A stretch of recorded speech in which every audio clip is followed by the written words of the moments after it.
Hey guys, I am Sam. क्या हम एक ग्लोबल इकोनॉमिक डिजास्टर की तरफ बढ़ रहे हैं? पिछले कुछ आवर्स में ईरान और इजराइल के बीच जो टेंशन एस्केलेट हुई है, उसने पूरी दुनिया की स्टॉक मार्केट को हिला कर रख दिया है। पर बड़ा क्वेश्चन ये है, बॉर्डर से थाउजेंड ऑफ किलोमीटर्स दूर बैठे आप और हम पर इसका क्या इम्पैक्ट होगा? क्या कल सुबह जब आप अपनी बाइक या कार में फ्यूल भरवाने जाएंगे तो रेट्स चेंज हो चुके होंगे? आज के इस स्पेशल एनालिसिस में हम बात करेंगे द ग्रेट फ्यूल क्राइसिस 2026 की। वीडियो को एंड तक देखना, क्योंकि ये आपकी पॉकेट और घर के बजट से डायरेक्ट जुड़ा हुआ मामला है। देखो दोस्तों, ये सिर्फ दो कंट्रीज की जंग नहीं है। जियोपॉलिटिक्स में हर चीज इंटरकनेक्टेड होती है। मिडल ईस्ट बेसिकली दुनिया का ऑयल हब है, और वहाँ एक भी छोटी स्पार्क उठती है तो उसका धुआं पूरी दुनिया में दिखता है।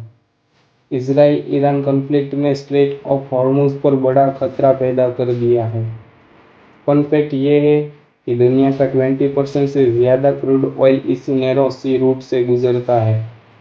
अगर ईरान ने ये रूट ब्लॉक कर दिया तो सप्लाई चेन पूरी तरह कोलैप्स हो जाएगी। बेसिक इकोनॉमिक्स का रूल है, सप्लाई डाउन तो डिमांड हाई होगी और प्राइसेस आसमान छुएंगे। ग्लोबल एक्सपर्ट का प्रेडिक्शन है कि ब्रेंट क्रूड डॉलर 120 पर बैरल क्रॉस कर सकता है वेरी सून। अब आते हैं अपने भारत पर। इंडिया अपनी टोटल रिक्वायरमेंट का 80% ऑयल इंपोर्ट करता है, ऑन पेट्रोल एंड डीजल। अब अगर इंटरनेशनल रेट्स बढ़ते हैं तो Indian oil companies like IOCL and BPCL पर प्रेशर आएगा। हम एक्सपेक्ट कर सकते हैं कि आने वाले वीक्स में पेट्रोल रेट्स ₹10 से ₹20 तक हाइक हो सकते हैं। Now point two, LPG gas. सिर्फ फ्यूल ही नहीं, हमारा किचन बजट भी बिगड़ सकता है। कमर्शियल और डोमेस्टिक गैस सिलेंडर के रेट्स में भी हाइक की पूरी पॉसिबिलिटी है। Now point three is hyper inflation. जब डीजल महंगा होता है तो ट्रांसपोर्टेशन कॉस्ट बढ़ जाती है।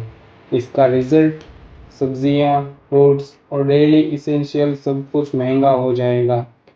बेसिकली एक चेन रिएक्शन है दोस्तों। लेकिन guys, every crisis is an opportunity to learn. India 2026 में वो पुराना इंडिया नहीं रहा जो सिर्फ ग्लोबल मार्केट्स पर डिपेंड करे। हमारी गवर्नमेंट ने स्ट्रेटेजिक पेट्रोलियम रिजर्व्स तैयार किए हैं जो ऐसी इमरजेंसी में काम आते हैं।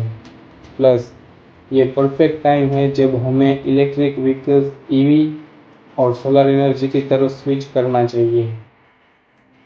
हम एक ऐसी इकोनॉमी बन रहे हैं जो काफ़ी रेसिलिएंट है। मुश्किलें बढ़ेंगी, प्राइसेस शायद थोड़े बढ़ेंगे, लेकिन हमारे विल पावर और स्मार्ट प्लानिंग हमें इस क्राइसिस से निकाल लेगी। इस टाइम पैनिक करने की ज़रूरत नहीं है, बल्कि स्मार्ट फाइनेंशियल डिसीजन लेने की ज़रूरत है। अपने एक्सपेंसेस मैनेज करो और फ्यूचरिस्टिक टेक्नोलॉजीज पर फोकस करो। हमने पास्ट में भी क्राइसिस हैंडल किए हैं और इस बार भी हम जीतेंगे। Be positive and stay updated.